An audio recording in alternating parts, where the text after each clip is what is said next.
स्वप्निल, बहुत सारे लोग ये बोलते हैं कि Olympic is a different beast, बहुत ही अलग ही चीज़ का एक्सपीरियंस रहता है। बहुत कॉन्फिडेंट शूटर्स रहते हैं, नंबर 1 एथलीट रहते हैं, प्रेशर इतना ज़्यादा आ जाता है कि वो अपना बेस्ट नहीं दे पाते हैं। पिछले जो इतने कंपटीशन हुए थे, बिग कॉम्पिटिशन, उसमें वर्ल्ड चैंपियनशिप था, एशियन गेम्स थे, उनमें जो मिस्टेक्स मैंने देखी थी खुद की, तो उसको मैंने यहाँ पे करेक्ट की। और Hello and welcome to the latest episode of House of Glory, the sports podcast powered by Nikon India. Behind the scenes, beyond the game. And I'm your host Tushar Dutt, taking you to the journey of Indian athletes and of those who make champions.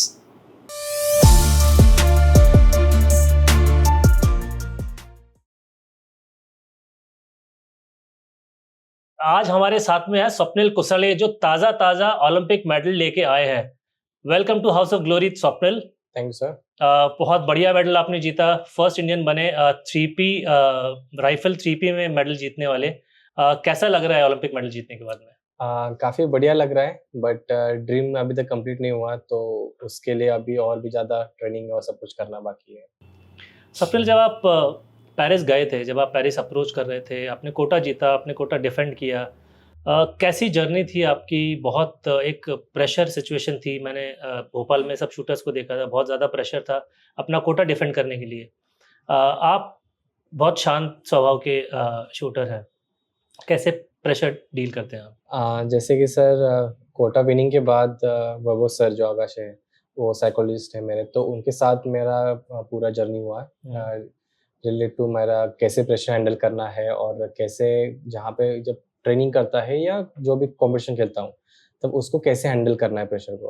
तो कुछ की points होते हैं, उसको बस ध्यान में रखते हुए वहाँ पे हर टाइम पे हर कंपटीशन में उसको इम्प्लीमेंट करना होता है, ताकि प्रेशर ना लेके खुद के बॉडी के ऊपर जितना फोकस है उतना फोकस करके वहाँ पे शूट करना है। तो आई थिंक मैंने जब कोटा विन करने के बाद जितना सब कुछ था, आई थिंक मेंटल ट्रेनिंग के ऊपर बहुत फोकस किया था कि कैसे खुद को संभाल के वहाँ पे शूट करना है। नहीं, आपके पास में मेंटल ट्रेनर भी बहुत अच्छे हैं, आपके पास में कोच भी बहुत अच्छे थे, बट कभी ऐसा डर नहीं लगता था कि यार बहुत ज़्यादा कमिटमेंट हो गया है, बहुत एक्सपेक्टेशंस बढ़ गई हैं लोगों की, अब आगे क्या होगा, कैसे हैंडल करेंगे? सर, एक्सपेक्टेशन तो बढ़ती रहती है, कोई इशू नहीं है, बट ड्रीम भी है मेरा खुद का, तो ड्रीम को फॉलो करना मुझे काफ़ी ये इम्पोर्टेंट लगता है कि जिसके लिए हम इतने साल से घर से बाहर है और इतने सालों से सब चीज़ों को मिस आउट कर रहे हैं, जैसे कि फेस्टिवल हो अपना या कुछ भी फूड घर का, तो ये वर्थ तो बनता है कि जिसके लिए हम जा रहे कर रहे सब कुछ, तो वहाँ डर के कोई फ़ायदा नहीं है। तो अच्छे से वहाँ परफॉर्म करना यही एक इम्पोर्टेंट चीज़ थी मेरे लिए। स्वप्निल, आप बहुत कम बात करते हैं। आप शायद आप एक ऐसे शूटर हैं जिनको बहुत लोग जानते भी नहीं है, इवन शूटिंग टीम में बहुत अच्छे से नहीं जानते हैं। कैसा लग रहा है मेडल जीत के आने के बाद में? बिकॉज हर जगह भीड़ से घिरे हुए हैं, हर कोई आपके साथ में सेल्फी लेना चाहते हैं। ये पूरा चेंज जो आपकी लाइफ में आया है, उसको कैसे आप डिस्क्राइब करेंगे? जैसे कि सर, मैं पहले था वैसे अभी भी हूँ, कोई मेरे अंदर कोई चेंज नहीं हुआ है, क्योंकि मेरा जब तक ड्रीम कंप्लीट नहीं होता तब तक कुछ चीज़ें बदलने है नहीं है, और उसके बाद भी सेम ही होने वाला हूँ।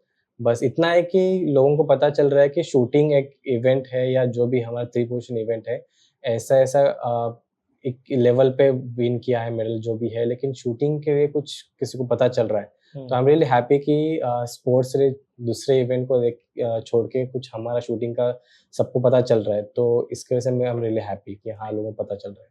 इतनी अटेंशन की आपको आदत थी? नहीं। रेंज पे जब आप शूट करते थे तब कितने लोग आपके आसपास रहते थे, और अब आपके पास आसपास कितने लोग? जैसे कि पहले भी रहते थे, बट ऐसा है कि उनको एक पॉजिटिव तरीके से देखना भी एक पड़ता था, क्योंकि जब रेंज पे जाते हो या लेन पे जाते हो, तब पीछे से लोग हमें देखते हैं कि कैसे शूट कर रहे हैं, कैसे नहीं कर रहे, क्या हमारे की पॉइंट्स होते हैं। तो एक खुद को पॉजिटिव बना के वहाँ पे परफॉर्म करना एक भी मैंने सीखा था। तो कितना भी कुछ हो, जैसे कि अभी फाइनल्स में भी वही सेम किया कि लोग हमारे पीछे हैं, वो हमें सपोर्ट कर रहे हैं, तो वो सपोर्ट और जो चिल्ला रहे हैं, शाउट कर रहे हैं हमें सपोर्ट करके, तो उसके लिए मैंने वो की पॉइंट बना दिए कि उनके लिए मुझे खेलना है, और मैं बस वही खेलता रह गया।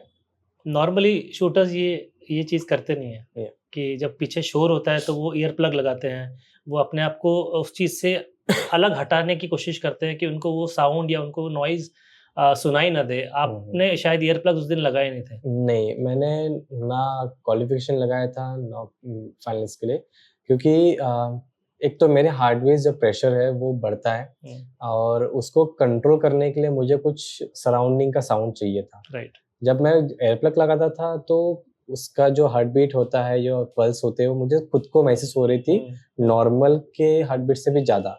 तो उसके वजह से और ज़्यादा प्रेशर बढ़ने लगता है कि मेरे हार्ट बीट्स क्यों बढ़ रही है, या इससे उसको मैं से कैसे काम करूँ। तो ये सब कुछ चीज़ों में बाकी प्रोसीजर होता है वो भूल जाते हैं हम, राइट। उसमें ध्यान कम जाता है।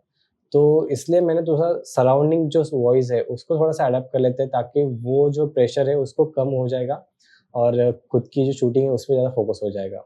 तो इसलिए मैंने लगाया नहीं था। और क्राउड जो चीयर कर रहा था आपके लिए और दूसरी कंट्रीज़ के भी या सपोर्टर्स काफ़ी थे, तो आपको फ़र्क पता चल रहा था कि कौन-सा मेरे सपोर्ट में है, कौन? जी, जी, क्योंकि उनका जो बाहरी कंट्रीज़ है, उनका जो वॉइस आता है तो अलग एक लैंग्वेज में आता था, और जो हमारे इंडियंस थे उनका एक वॉइस और टोन जो होता है वो अलग फ़ील आता है। तो वही कैप्चर मैं कर गया था कि हाँ, ये अपने इंडियंस हैं, वो ज़्यादा सपोर्ट कर रहे हैं, चिल्ला रहे हैं, और उनको मुझे खुश देखना था। और जो भी बाहर अपने इंडिया में यहाँ पे जो ऑनलाइन देख रहे थे सभी इंडियंस जो भी है, तो उनको बस हैप्पी देखना था, इसलिए मैं ज़्यादा अच्छे से वहाँ पे परफ़ॉर्म कर रहा था, ताकि ऐसा ना हो कि मेरे वजह से कोई हैप्पी नहीं रहेगा। स्वप्निल, आपने बताया वैभव आगाशे सर के बारे में। वैभव एक काफ़ी सीज़न्ड मेंटल फिटनेस कोच हैं। जी। क्या चीज़ें, किस तरह की तैयारी आपने की थी उनके साथ में जब आप पेरिस को अप्रोच कर रहे थे, और कैसे इंटेंसिटी उसकी बढ़ी आगे जाके?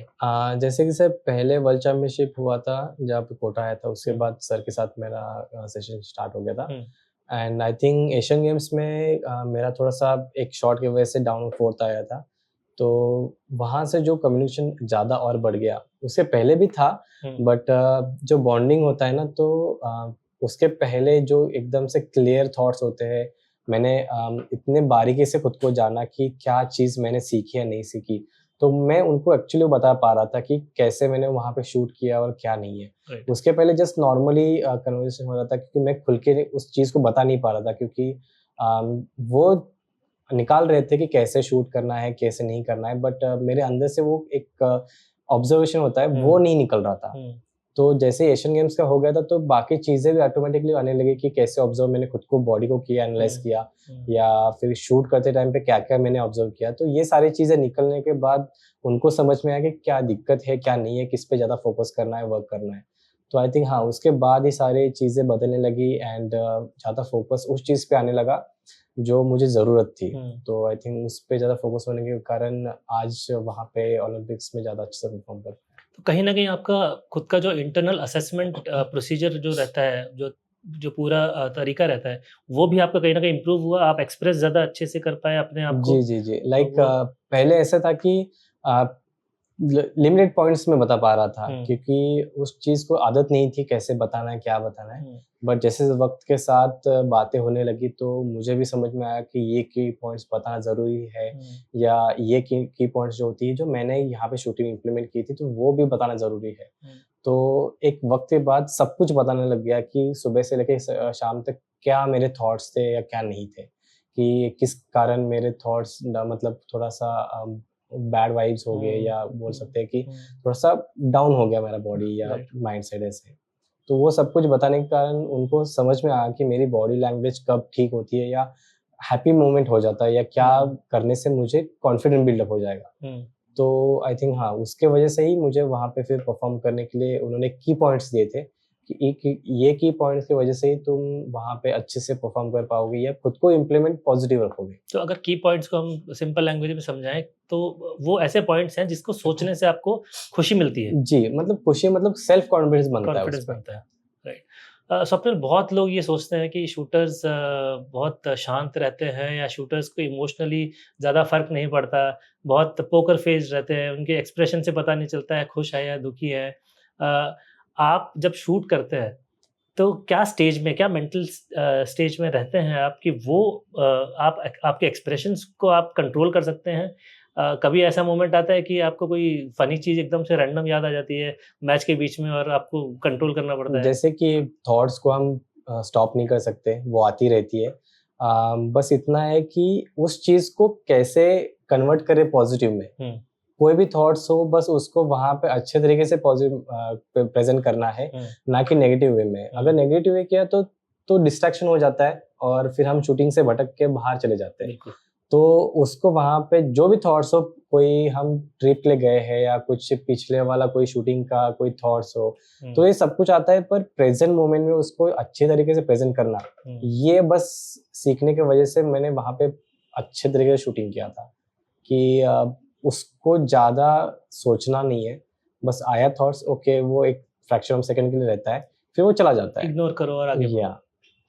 वीरेंद्र सहवाग जब बैटिंग करते थे, जब टेंशन में रहते थे, तो वो उन्होंने एक बार बताया था वो गाने मन में गाने गाते हैं, गुनगुनाते हैं। आपका कुछ ऐसा ऐसी ट्रिक हाँ, है? मतलब गाने होते हैं, उससे और ज़्यादा ऐसा होता है कि फ्री माइंडेड होता है, बट ज़्यादा ही फ्री माइंडेड होना ज़रूरी नहीं होता वहाँ पे, क्योंकि सारे चीज़ें देखनी पड़ती है कि विंड कहाँ किस डायरेक्शन आ रही है या चेंज हो ही नहीं रही है, या टारगेट पे सनलाइट कितना है, कम है, नहीं ज़्यादा है, तो वो सारी चीज़ देखनी पड़ती है, तो ज़्यादा फ्री होना हानिकारक भी होता है। तो हाँ, कभी-कभी थोड़ा-सा गुनगुनाना होता है, क्योंकि मैच के पहले या फाइनल के पहले थोड़ा-सा हम कान में हेडफ़ोन डाल के सॉन्ग सुनते हैं, क्योंकि जो बाकी लोग आके बात करते हैं, वो चाहिए नहीं होता है हमें। क्योंकि जो हम ज़ोन में जाते हैं सुबह से लेके जैसे प्रिपरेशन होता है हमारा, उस प्रिपरेशन को अच्छी तरीके से मेंटेन रखना, वो ज़रूरी होता है कि डिस्ट्रैक्शन में कुछ लोग कुछ भी बोल सकते हैं, कि उनका ऐसा मोटिवेट नहीं होता है कि हम उनको बैड वर्ड्स बोल सके,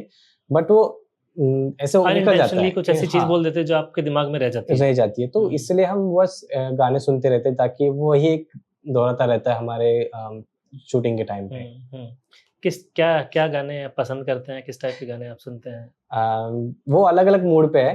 हर रोज चेंज हाँ, अलग चेंज हो जाते हैं, बट जैसे कि रात का टाइम होता है जब सोने से पहले, तो चैंट करके सोना मुझे बहुत पसंद है, क्योंकि विजुअलाइज़ेशन भी हो जाता है और नींद भी बढ़िया आती है, तो वो एक ऑल टाइम का है। और उसके रिगार्डिंग जब पैकिंग होता है कुछ चीज़ों का, या जब ट्रिप का होता है, तब 90s के सॉन्ग पसंद है।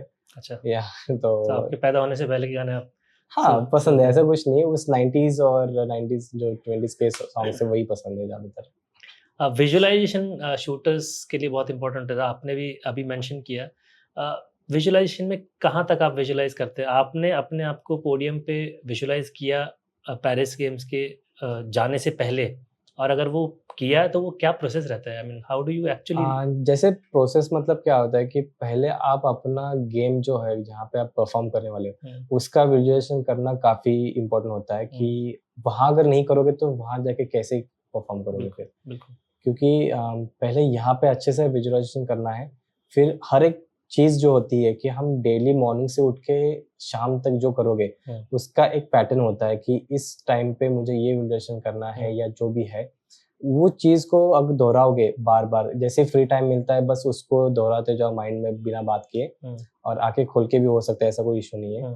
तो वो मैंने काफ़ी टाइम किया है कि ग्रुप में सारे बैठे हैं, फिर भी उसके ऊपर जो बैठे उनके बात पे ध्यान कभी भी होती भी नहीं थी, बस वो माइंड में रहता था कि अभी मैं फाइनल पे जा रहा हूँ, और वहाँ पे सारे लोग पीछे हैं, और ये लाइन में, और ये सारे जो बाकी के कंट्री के एथलीट्स हैं, तो उनको मैं देख रहा हूँ ऐसे। तो ये विजुअलाइजेशंस करना इम्पोर्टेंट होता है। कितना आपका जो विजुअलाइजेशन था और जो एक्चुअली जब आप फाइनल खेलने गए और आपने मेडल जीता, कितना परसेंटेज मैच हुआ आपके विजुअलाइजेशन से? देखो, जैसे 100% तो मैच नहीं हुआ, क्योंकि मैंने विजुअलाइजेशन कुछ और भी किया था जो bronze medal, but I am happy कि एक स्टेज क्लोज़र हूँ मैं उस चीज़ के लिए। एंड मे बी ऐसा भी हो सकता है कि कुछ चीज़ों में मेरी कमी भी हो सकती है, कि मैंने कुछ चीज़ें जैसे बोल सकते हैं कि कम पड़ गई उस जीत के लिए। तो हाँ, शायद से, लेकिन 80% तो हुआ है, इतना मैं कह सकता हूँ। 80% आपका विजुअलाइजेशन हुआ। आपने कॉम्पिटिटर्स आपके कौन-कौन सोचे थे जो आए फाइनल में आपके? जैसे कि स्विस सोचा था, and France, Germany, then China, and या तो ज़्यादा जितना आपने सोचा था, ज़्यादातर आपके कंपटीशन में रहे थे वो। स्वप्निल, बहुत सारे लोग ये बोलते हैं कि Olympics is a different beast, बहुत ही अलग ही चीज़ का एक्सपीरियंस रहता है। बहुत कॉन्फिडेंट शूटर्स रहते हैं, नंबर 1 एथलीट रहते हैं। जब ओलंपिक्स में पहुँचते हैं तो कहीं न कहीं उनका प्रेशर इतना ज़्यादा आ जाता है कि वो अपना बेस्ट नहीं दे पाते हैं। आप जी। फर्स्ट आपके गेम्स में आपने पार्टिसिपेट किया, आपने मेडल आपके फर्स्ट गेम में जीता है। आपके लिए कैसा था ये पूरा एक्सपीरियंस और ओलंपिक का जो पूरा हाइप रहता है, वो आपने कैसे डील किया? जैसे कि सर पिछले जो इतने कॉम्पिटिशन हुए थे, बिग-बिग कॉम्पिटिशन जो हुँ, अपर लेवल के, हुँ, उसमें वर्ल्ड चैंपियनशिप था, एशियन गेम्स थे, तो उनमें जो मिस्टेक्स मैंने देखी थी खुद की, हुँ, तो उसको मैंने यहाँ पे करेक्ट की हुँ, और उस चीज़ को दोहराना नहीं है। ये बस माइंड में था कि उसको ऊपर काम करके देखो थॉट्स तो कम नहीं होंगे बिल्कुल। बट उसके ऊपर काम करके जो एक मोटर स्किल होता है, हुँ, उसको मैंने अच्छी तरीके से किया था कि हाँ, कुछ भी थॉट्स आए लेकिन ये मोटर स्किल नहीं जानी चाहिए। राइट। तो उसको काफ़ी बढ़िया से मैंने मैनेज किया और आई थिंक हाँ, फाइनल में वो बहुत काम कर गया मुझे। पूरे फाइनल के दौरान कहीं कोई भी एक ऐसा मोमेंट था, आपने एक 9.1 भी आई थिंक शूट किया था। कोई एक ऐसा मोमेंट था जब आपको लगा कि मेडल शायद निकल जाएगा, नहीं सर, आपने वो सोच नहीं आनी थी? नहीं, क्योंकि मैंने स्क्रीन बोर्ड देखा ही नहीं था। आई थिंक नीलिंग का पहला सीरीज़ था तभी बस देखा था, लेकिन खुद को रोक दिया मैंने क्योंकि हुँ, ये चीज़ें डिस्ट्रैक्शन है। हुँ, उसको देख के कोई पॉइंट्स या मुझे कुछ एक्स्ट्रा पॉइंट नहीं मिलने वाला था, हुँ, तो मैंने सोचा कि खुद के बॉडी पर ध्यान देना मोस्ट इम्पोर्टेंट है मेरे हुँ, लिए, हुँ, उस वक़्त के लिए एंड जितना हो सके ब्रीथ के ऊपर फ़ोकस करना। ये मैंने काफ़ी अच्छी तरीके से किया था, किस जैसे सर ने बोला था बलबीर सर ने, हुँ, जितना हो सके खुद के बॉडी को समझ लो और ब्रीथ को कंट्रोल में रखो, राइट। ताकि वहाँ पे शूट करते टाइम पे आपको डिस्ट्रैक्शन हो ना जाए फिर। हुँ, हुँ। तो वो शायद से काम कर गया मेरे लिए। आपकी कोच दीपाली देशपांडे हैं, उनसे बहुत कुछ आपने सीखा है। जी। कैसे आप उनको देखते हैं? आप एक मदरली फिगर उनको देखते हैं, उनका कंट्रीब्यूशन कितना मानते हैं इस मेडल विन में? इसके लिए बहुत क्रेडिट उनको भी जाता है मतलब हद से ज़्यादा क्योंकि 2012 से उन्होंने मुझे देखा है कैसे मैं शूटिंग करता हूँ और हुँ, मेरी जो पर्सनल लाइफ़ भी है, घर वाले जो मतलब घर पे क्या परिस्थिति है मेरी, हुँ, तो ये सब कुछ उन्होंने देखा है और एक जैसे बोलते हैं ना कि मदर ही अपने सन को जो भी डॉटर होती है, उनको समझ सकती है अच्छी बिल्कुल, तरीके से क्या बिल्कुल। चल रहा है, क्या नहीं है। तो शायद से उस तरीके से उन्होंने मुझे समझा है and I am really happy कि मेरे साथ वो अभी भी है। स्वप्निल, घर की आपने जैसे परिस्थितियों की बात की, एक टाइम ऐसा था कि आपने बताया था कि आपके फ़ादर ने भी बताया था कि उन्होंने एक आपकी ज़मीन बेची जी। थी, आपकी राइफ़ल लेने के लिए और बहुत डिफ़िकल्ट होता है एक स्पोर्ट परस्यू करना इंडिया में। आपके लिए कैसा था? आपकी फ़ैमिली ने कैसे उसको डील किया? आपने क्या-क्या सोचा था? जैसे सर पहले तो मैं क्रीड़ा प्रबंधन में था 2009 से लेकर 14 तक जी। एंड तब शायद उन्होंने मतलब उस टाइम पे उन्होंने काफ़ी सपोर्ट किया। हुँ, एम्युनिशंस हो, किट हो या फिर राइफ़ल का उन्होंने प्रोवाइड किया था, इवन हुँ, एजुकेशन मेरा जो भी है। एंड उसके बाद जैसे ही जॉब लगा था रेलवेज़ में तब मैं प्रबोधनी से मुझे बाहर जाना था, तो मुझे राइफ़ल की ज़रूरत थी। जी। तो पापा ने राइफ़ल देने के लिए जो सपोर्ट दिया था फाइनेंशियल, तो मुझे कभी पता नहीं चला कि उन्होंने कैसे दिया, क्या किया, क्या नहीं है। ये सब चीज़ें अभी मुझे बाहर जब आप सबसे सुनने के लिए मिल रही है हुँ, हुँ, एंड शायद हाँ, कभी उन्होंने एक चीज़ भी नहीं बताया कि उनकी क्या कंडीशन चल रही है वहाँ पे या हुँ, किस परिस्थितियों से वो गुज़र रहे हैं। हुँ, आज तक कभी नहीं बताया। बस उनका इतना कहना था कि तुम खेलो, मम्मी-पापा का बस इतना कहना था कि तुम खेलो, भगवान जी आपके साथ हैं हुँ। और कुछ भी ज़रूरत पड़ेगी हम सब प्रोवाइड कर देंगे।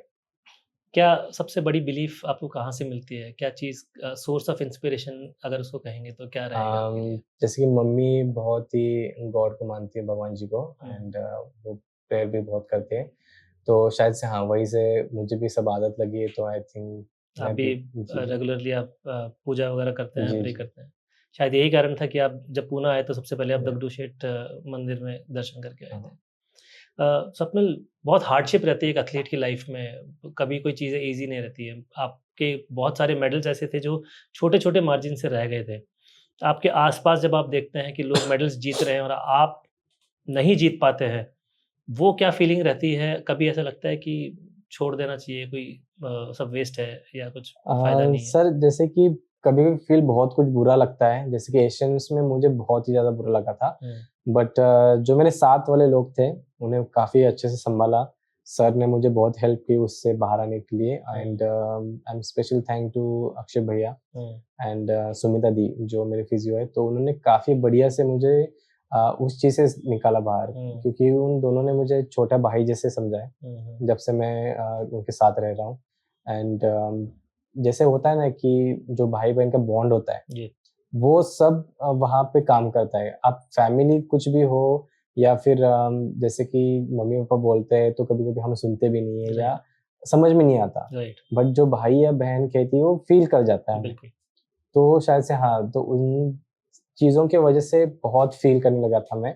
और उनका सपोर्ट जो उसके बाद मतलब पहले भी काफ़ी सपोर्ट था, बट जो उसके जो मेडल हारने के बाद जो इंडिविजुअल, तो वो जो फ़ील था उनके बात करने के बाद, तो वो बहुत लगा मन को। और उन्होंने अच्छी तरीके से सँभाला भी चीज़ों को कि कैसे आगे हमारा एक ड्रीम अलग है।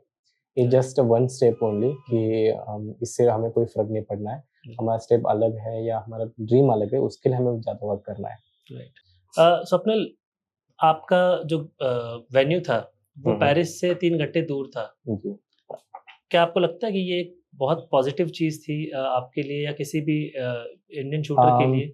जैसे कि बाकियों का पता नहीं, हुँ, बट मेरे लिए पॉज़िटिव थी हुँ, क्योंकि डिस्ट्रैक्शन कम हो गया था राइट, कि मुझे जैसे कि किसी को भी होता है कि जो पूरा विलेज होता है वहाँ घूमना और सब हुँ, देखना काफ़ी बढ़िया फ़ील लगता है। राइट, जैसे एशियन गेम्स में हुआ था एंड वो सबको मिलने के बाद सब चीज़ें काफ़ी बढ़िया फ़ील होता है सबके साथ मिलना। और हुँ, लेकिन यहाँ पे ऐसा था कि बस इंडियन शूटर्स मतलब शूटिंग की खाली एथलीट्स है राइट, और जो कि नोन है सारे। हुँ, ऐसे में कोई अननोन था या किसी को मिलने के बाद ऐसा थोड़ा-सा फीलिंग था हुँ, अलग से, बट या एथलीट लॉन्च में हम काफ़ी अलग-अलग कंट्रीज़ के साथ में खेलते थे, तो एक इंटरेक्शन भी बनता था हुँ। एंड काफ़ी बढ़िया माहौल हो गया था। तो इट्स पॉज़िटिव सबकी तो जगह पे। कहीं न कहीं एक वर्ल्ड चैंपियनशिप जैसा माहौल ही रहा होगा बिकॉज़ सब जी, शूटर्स ही जी। आस-पास जो जाने-पहचाने फेसेस थे वही राइट, दिखाई राइट। दिए। ये मेरे लिए था कि हाँ, वो पॉज़िटिव था पूरा। डिस्ट्रैक्शन कम हुआ। या सो अपने लिए एक रैपिड फायर राउंड जी, हम करेंगे। मैं क्वेश्चन पूछूँगा, आप जितना छोटा उसका आंसर दे सकते हैं उतना अच्छा ठीक होगा। है। आप डाइट बहुत फ़ॉलो करते हैं, आपका जी, फ़ेवरेट चीट मील क्या है? जब क्या क्या चीट करना पसंद करते हैं आप जब करते हैं? पूरन पोली। पूरन पोली। सबसे फ़ेवरेट मूवी या शो जो आप देखना पसंद करेंगे जब भी आप फ्री रहते हैं? Anime Naruto. नारुतो। कोई एक ऐसी चीज़ जो आप हर बड़े मैच से पहले आप वो एक रिलिजियसली फ़ॉलो करते हैं? प्रे करना। आपको कहा जाए कि शूटिंग के बदले आपको कोई और स्पोर्ट खेलना है तो कार वो रेसिंग। Car racing. आप हाँ, फैन हैं कार रेसिंग के, या आप देखते हैं? चलाते भी हैं खुद? हाँ, अ, मतलब चलाते हैं लेकिन जो पसंद है ड्राइविंग करना काफ़ी, हुँ, तो आई लव कार रेसिंग। तो कहाँ ड्राइव वगैरह पे जाते हैं आप? हाँ, जैसे कि फ्री रहते हैं? ट्रेनिंग जब कॉम्पिटिशन होती है तो पुणे टू त्रिवेंद्रम, पुणे टू दिल्ली अच्छा ड्राइव करके बाइक जाते हैं? रेसिंग या ड्राइव करके जाते हैं पूरा? जी, जी। अभी इसके पहले तो मैम ने मना किया था हुँ, काफ़ी टाइम से कि सेफ्टी की वजह से नहीं जाना है, इसलिए बंदा ने तो I love to drive. You prefer to drive या most of for your the या मैचेज़, राइट। और आपके इंस्पिरेशन कौन है, जिसको आपको देख के आपको लगता है कि हाँ, इनके लिए मुझे करना है या इन इनसे सीख के मुझे कुछ बड़ा करना है? जैसे कि मैं खुद को देख रहा हूँ काफ़ी टाइम से, तो एक इंस्पिरेशन मैं भी खुद को मानता हूँ। हुँ, एंड दूसरा पार्ट है कि फैमिली के लिए खेलता हूँ क्योंकि उन्होंने इतना सैक्रिफाइस किया है, हुँ, हुँ। तो मेरा भी हक बनता है कि उनके लिए भी बहुत कुछ करूँ। आपको सबसे अच्छी एडवाइस कौन-सी मिली है जिस जो आपको लगता है कि उस एडवाइस के बाद में आपकी शायद लाइफ़ या आपकी शूटिंग चेंज हो गई? डिसिप्लिन में रहना। किसने दी थी आपको एडवाइस? कोचेस ने दी थी, कोचेस दीपाली ने? मैम है, अक्षय भैया है, मतलब एवरीवन। हुँ। आपने कार ड्राइविंग का बताया था। कभी कुछ ऐसा इंसिडेंट हुआ था कि जिसके बाद में आपको वार्निंग मिली कि इसके बाद में कार नहीं चलानी है? ऐसा कोई पर्टिकुलर सीन नहीं है, बट उनको पता है कि मैं ड्राइविंग करता हूँ अच्छी तरह से, बट एक रहता है ना कि एक लेवल पे खेलना है, हुँ, तो सेफ्टी भी ज़रूरी होती रिस्क है। नहीं लेना। हाँ, तो रिस्क नहीं लेना, इसलिए उन्होंने जो दीपाली मैम है या सुमिता दी या अक्षय भैया, उन्होंने मना कर दिया कि नहीं करना है अभी, और इसके बाद। तेज़ चलाते हैं या आराम हाँ, से अभी चलाते वो हैं? आराम से भी चलाता हूँ, कभी-कभी अगर सड़क अच्छी रहती है थोड़ा-सा तो चलता है ऐसे। स्वप्निल, आपकी एक गुड बॉय वाली इमेज है। आप जिससे भी बात करते हैं वो बोलते हैं कि बहुत डिसिप्लिन्ड हैं, हर बात मान लेते हैं। कभी क ऐसा हुआ है कि आपको पनिशमेंट मिला हो या फिर आपको बहुत डाँट पड़ी हो किसी ऐसी चीज़ के लिए जो आपसे एक्सपेक्टेड नहीं थी? जैसे कि लास्ट टाइम मैम से हो गया था हुँ, 2014 में हुँ। कि एक कॉम्पिटिशन था हमारा प्रोन का एंड हम तीनों जो थे टीम के, तो हम आई थिंक आप ओवरस्लेप्ट। आप और कौन-कौन थे? मैं अखिल एंड ईशान करके, ओके। तो हम तीनों एक बडीज़ है ऐसे। हुँ, तो आई थिंक तीनों ओवर स्लिप हो गए थे, इसके कारण शायद से डांट पड़ी थी बहुत सारी। ज़्यादा सो गए थे मैच से पहले, जी। और उसके बाद में क्या मैच का रिजल्ट रहा आपका? अभी याद नहीं है, बट उसको भूलना ही ठीक है। स्वप्निल, आपने बोला कि आपका ड्रीम अभी पूरा नहीं हुआ है, आपको ब्रॉन्ज मिला है बट आप गोल्ड जी। लेने गए थे। 2028 लॉस एंजलिस गेम्स में आप डेफिनेटली दोबारा ट्राई करेंगे। क्या आपके अभी इमीडिएट गोल्स क्या है, आप और कैसे आप अप्रोच करेंगे 2028 गेम्स को? जैसे सर अभी थोड़ी देर के लिए तो ट्रेनिंग से ऑफ हूँ। जैसे ही मैम बुलाएँगे तब मैं शूटिंग के लिए स्टार्ट करूँगा, एंड होप वो जल्दी बुलाएँ। एंड अभी तो एलए का जैसे टाइम बड़ा है, हुँ, 4 इयर्स का, तो थोड़ा हर एक चीज़ पे काम करके, वर्क करके बाहर जाना है। हुँ, यही मेरी एक सबसे इम्पोर्टेंट चीज़ है मेरे लिए अभी। एंड सबसे और एक चीज़ ये है कि खुद के बॉडी के ऊपर फोकस करना है हुँ, फिज़िकली। हुँ, जितना मैं चाहता था उतना अभी तक हुआ नहीं है, हुँ। तो उसके ऊपर ज़्यादा काम करना है मुझे, तो वो सबसे बड़ी स्ट्रेंथ की आप बात कर रहे हैं बिकॉज़ स्ट्रेंथ हो। बाकी भी जो होता है ना कि एक ऐसी फिज़िक्स चाहिए मुझे, हुँ, उस हुँ, लेवल पे परफ़ॉर्म करने की, तो हुँ। वो मुझे अभी तक मिली नहीं, तो उसके लिए भी ज़्यादा काम करना है। तो अपने लास्ट चीज़ में ये पूछना चाहूँगा कि एक ओलंपिक मेडलिस्ट होने की क्या फीलिंग रहती है? और जब आपने जिस पॉइंट पे जब आपने मेडल जीता, सबसे पहली सोच आपके दिमाग में क्या आई? अम, मेरे दिमाग में कुछ नहीं चल रहा था, just I am a blank and normal था वहाँ पे। हुँ, कुछ अंदर से ऐसा कुछ फीलिंग नहीं आ रही थी, क्योंकि वो जो ड्रीम था मेरा अभी तक कंप्लीट नहीं हुआ था। हुँ, तो ऐसा कोई फीलिंग नहीं था अलग से, सेम ही था जैसे गया था मैं रेंज फाइनल खेलने, तो वैसे सेम वैसे ही बाहर निकला मैं। एंड हाँ, बस इतना है कि देश के लिए मैंने कुछ अच्छा किया। हुँ। वो एक प्राउड फीलिंग था कि हाँ, देश का नाम एक लेवल पे मैंने कुछ ऊँचा कर दिया, तो एक प्राउड फीलिंग था वो। और क्या फीलिंग होती है अभी एक एक ओलंपिक मेडलिस्ट आप 15 दिन पहले आप एक ओलंपियन बने थे। 15 दिन के बाद में आप एक ओलंपिक मेडलिस्ट हैं। कितना फ़र्क रहता है इन इन 2 फीलिंग्स में? सर अभी तक तो मुझे पता नहीं है, बट मेरे लिए तो सेम ही चीज़ है हुँ, कि मेरे हिसाब से मैं कुछ चेंज होने वाला हूँ नहीं, कि मेरा जो नेचर ऑफ बिहेवियर सबके साथ है, या हुँ, हाँ, मेरा रहने का स्टाइल है, तो हुँ। सेम ही रहेगा मेरे साथ। Alright. Thank you so much thank you. Swapnil for talking to us and all the best. Thank you sir.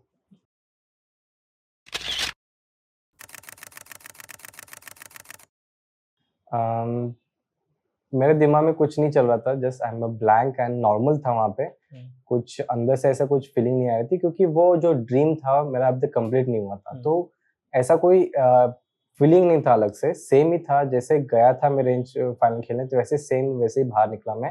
And हाँ, बस इतना है कि देश के लिए मैंने कुछ अच्छा किया। हुँ। वो एक प्राउड फीलिंग था कि हाँ, देश का नाम एक लेवल पे मैंने कुछ ऊँचा कर दिया, तो एक प्राउड फीलिंग था वो।